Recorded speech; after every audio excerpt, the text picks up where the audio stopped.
Hello everyone, the English destiny में आपका स्वागत है। दोस्तों, आज की क्लास में हम सीखने वाले हैं विल और वुड में क्या डिफरेंस होता है। देखिए, अभी तक हमने यही पढ़ा कि अगर हिंदी के वाक्यों के अंत में गा गे गी आए तो वहाँ विल और वुड दोनों का यूज करते हैं। दैट मीन्स विल का मतलब भी गा गे गी और वुड का मतलब भी गा गे गी होता है। तो फिर इनका यूज करते समय हम इतना ज्यादा कंफ्यूज क्यों हो जाते हैं? जब कभी भी हमें इनका यूज करना होता है तो हम हमेशा सोच में पड़ जाते हैं कि कहाँ पे विल लगाएं या तो कहाँ पे वुड लगाएं। तो आज आपके इसी कंफ्यूजन को मैं इस वीडियो में दूर करने वाली हूँ। अगर इस वीडियो को आप पूरा देख लेते हो तो यकीन मानिए आज इस वीडियो के बाद आपको विल और वुड कब, क्या और कैसे यूज करना है सारी चीजें क्लियर हो जाएंगी। तो बिना टाइम वेस्ट किए हुए बिना चलिए क्लास को शुरू करते हैं। तो देखिए, विल और वुड दोनों का हिंदी आइडेंटिफिकेशन करेगा। दैट मीन्स गा गे गी इनका हिंदी आइडेंटिफिकेशन होता है। बस इनमें एक छोटा सा डिफरेंस होता है कि विल का यूज हम फ्यूचर के लिए करते हैं जबकि वुड का यूज प्रेजेंट और पास्ट के लिए करते हैं। चलिए देखते हैं इनमें सिचुएशन कौन कौन सी होती हैं। देखिए, जब आपको किसी से पोलाइट रिक्वेस्ट करनी हो, किसी को पास्ट की हैबिट के बारे में बताना हो, साथ ही साथ किसी काल्पनिक बात को बताना हो या तो अपनी चॉइस बताना हो, तो हम वहां पे वुड का यूज करते हैं। तो चलिए अब इनको बिल्कुल बेसिक से समझते हैं। तो सबसे पहले विल के बारे में देखते हैं।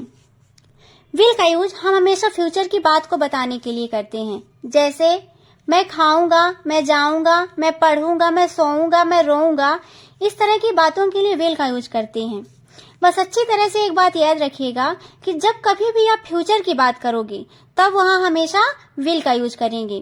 जैसे मैं कल कश्मीर जाऊंगा, यहाँ पे देखिए जो कल लिखा हुआ है इससे ये पता चल रहा है कि आप फ्यूचर की बात कर रहे हो। तो आप कब कश्मीर जाओगे? कल। तो यहाँ पे क्या हो जाएगा? I will go to Kashmir tomorrow. I will go to Kashmir tomorrow. Next, मैं कल तुम्हारे घर आऊंगी। I will come to your home tomorrow. I will come to your home tomorrow. Next, क्या तुम मेरे साथ कश्मीर चलोगे? देखिए, इस सेंटेंस को हम दो तरह से बोल सकते हैं। Will you go to Kashmir with me? दूसरा, would you go to Kashmir with me? यहाँ पे देखिए, हिंदी में दोनों सेंटेंस सेम ही हैं, बट इंग्लिश में हमने विल और वुड दोनों का यूज किया। तो जब हम विल और वुड दोनों का यूज करते हैं तो सेंटेंस का मतलब बदल जाता है। अगर आप विल का यूज कर रहे हो तो इसका मतलब आप फ्यूचर के लिए पूछ रहे हैं। जब कभी भी आप जाएंगे तो आप सामने वाले से पूछ रहे हैं कि क्या उस समय तुम मेरे साथ चलोगे। इसका मतलब ना तो आप अभी जा रहे हैं और ना वो इंसान जा रहा है जिससे आप पूछ रहे हैं। लेकिन अगर आप जब वुड का यूज कर रहे हैं तो इसका मतलब आप प्रेजेंट के लिए पूछ रहे हैं। दैट मीन्स आप तैयार हैं जाने के लिए और सामने वाले से पूछ रहे हैं कि मैं जा रहा हूँ, क्या तुम भी मेरे साथ चलोगे? या तो आप पोलाइट रूप में भी पूछ सकते हैं कि मैं जा रहा हूँ, क्या तुम मेरे साथ चलना चाहोगे या चलना पसंद करोगे? आई होप आपको विल और वुड में डिफरेंसेस समझ में आ रहे होंगे। नेक्स्ट एग्जाम्पल है, मैं अगले महीना आपसे मिलने आऊंगा। इसे कैसे बोलेंगे? ये कब की बात हो रही है? अगले महीने, और अगला महीना दैट मीन्स फ्यूचर। तो I will come to meet you next month. I will come to meet you next month. अब देखते हैं वुड के बारे में। वुड का मीन्स भी गा गे गी होता है, लेकिन इसका यूज हम पोलाइट रिक्वेस्ट के लिए करते हैं। दैट मीन्स जब हम विनम्र अंदाज में किसी से कुछ पूछते हैं तब वहां पे हम किसका यूज करते हैं? वुड का। जैसे क्या आप चाय लेंगे? क्या आप चाय लेंगे? यहाँ पे ध्यान दीजिए कि आप प्रेजेंट में किसी से पूछ रहे हैं। दैट मीन्स अभी आपके घर कोई आया और आप उससे पूछ रहे हैं क्या आप चाय लेंगे। इसका मतलब आप प्रेजेंट में उससे पूछ रहे हैं कि आप चाय लेंगे, आपको चाय अभी लेनी है। तो इसलिए यहाँ पे विल नहीं वुड का यूज होगा। तो इसे कैसे बोलेंगे? Would you like to have tea? Would you like to have T?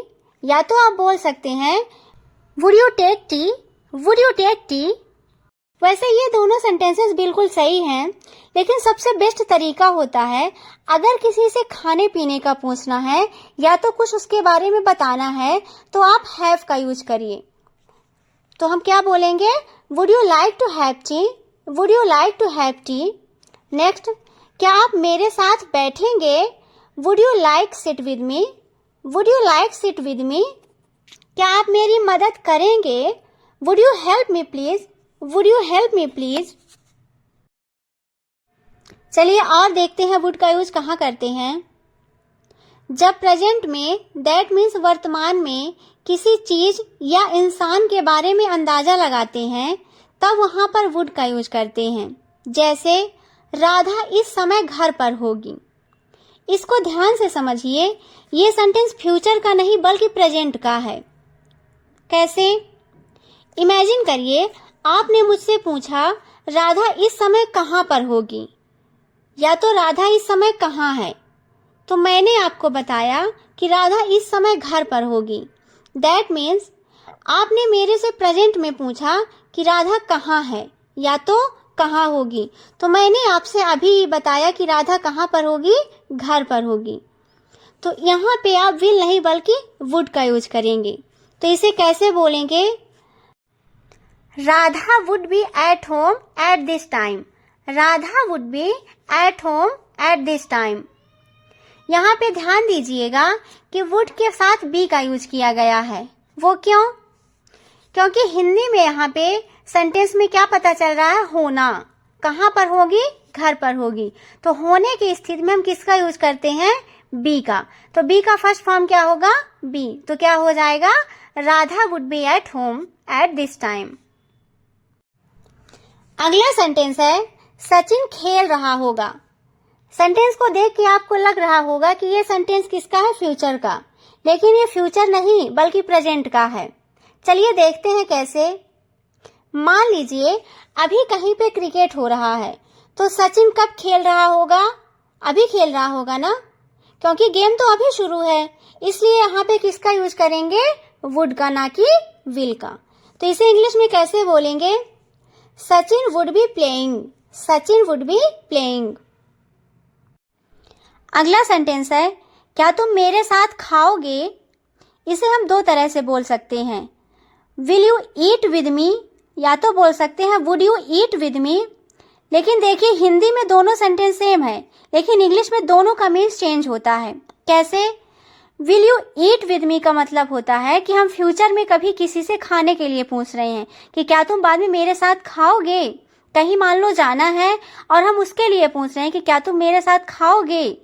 लेकिन would you eat with me का मीन्स होता है कि आप किसी से पोलाइट रिक्वेस्ट कर रहे हो कि क्या आप मेरे साथ खाना पसंद करोगे, तो हम उसे कैसे बोलेंगे? Would you eat with me? Would you eat with me? अगला देखते हैं, वुड का यूज पास्ट की हैबिट बताने के लिए कैसे करते हैं। अगर कोई काम आप पहले किया करते थे लेकिन अब उस काम को नहीं करते हो और उसे किसी से बताना है, तो आप वहां पे वुड का यूज कर सकते हो। जैसे जब वह छोटा था नदी में नहाया करता था। अब देखो वो बड़ा हो गया है, वो नदी में नहीं नहा रहा है, लेकिन वो बता रहा है कि जब वो छोटा था तो क्या करता था? नदी में नहाया करता था।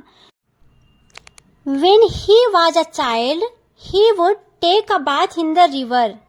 When he was a child, he would take a bath in the river. अगला है, मैं बचपन में बाहर खेला करती थी। मैं बचपन में बाहर खेला करती थी। तो इसे कैसे बोलेंगे? I would play outside in my childhood. I would play outside in my childhood.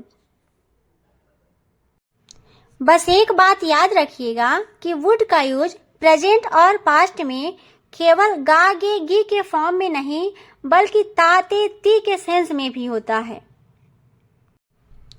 Past की हैबिट बताने के लिए यूज्ड टू और वुड दोनों का यूज करते हैं, लेकिन वुड का यूज सिर्फ एक्शन वर्ब के साथ करते हैं। जैसे दौड़ना, खेलना, तैरना, खाना, सोना, इन सब के साथ किसका यूज किया जाता है? वुड का। लेकिन अगर स्थिति बताना हो तब वहां पे वुड का यूज नहीं करते हैं। जैसे जानना, पसंद करना, खुश होना, रोना, दुख होना, अगर ऐसे वर्ड आते हैं तब हम वहां पे वुड का यूज नहीं करते हैं। बस सिंपल सी एक लाइन याद रखिएगा कि वुड का यूज केवल एक्शन के साथ किया जाता है, जबकि यूज्ड टू का यूज एक्शन और स्टेट दोनों के साथ किया जाता है। जैसे वह कश्मीर में रहता था। सेंटेंस को ध्यान से देखिए, यहाँ पे कोई एक्शन वर्ब नहीं है, केवल उसके स्थिति के बारे में बताया जा रहा है कि वो कहाँ रहता था, कश्मीर में रहता था। तो जब स्टेट्स के बारे में बताया जाएगा तब हम किसका यूज करेंगे, यूज्ड टू का, वुड का नहीं। तो यहाँ पे क्या हो जाएगा, he used to live in Kashmir, he used to live in Kashmir. अगला सेंटेंस है, हम बचपन में बहुत खेला करते थे। सेंटेंस को ध्यान से देखिए, यहाँ पे खेलने की बात बताई जा रही है। तो खेल क्या है, एक एक्शन वर्ब। तो हमने अभी पढ़ा एक्शन वर्ब्स के साथ वुड और यूज्ड टू दोनों का यूज करते हैं। तो हम इसे कैसे बोलेंगे, we would play a lot in childhood, या तो बोल सकते हैं we used to play a lot in childhood. I hope will और वुड के बीच डिफरेंसेस आपके क्लियर हुए होंगे। बस इतना सा याद रखिएगा कि विल का पोलाइट ट्रूप ही क्या होता है, वुड। अगर आपको वीडियो हेल्पफुल लगा हो तो लाइक करें, शेयर करें और चैनल को सब्सक्राइब जरूर करें। नेक्स्ट वीडियो में हम आपको बताने वाले हैं शैल और शुड के बीच में differences. Thanks for watching. Please like, share and subscribe. Thank you.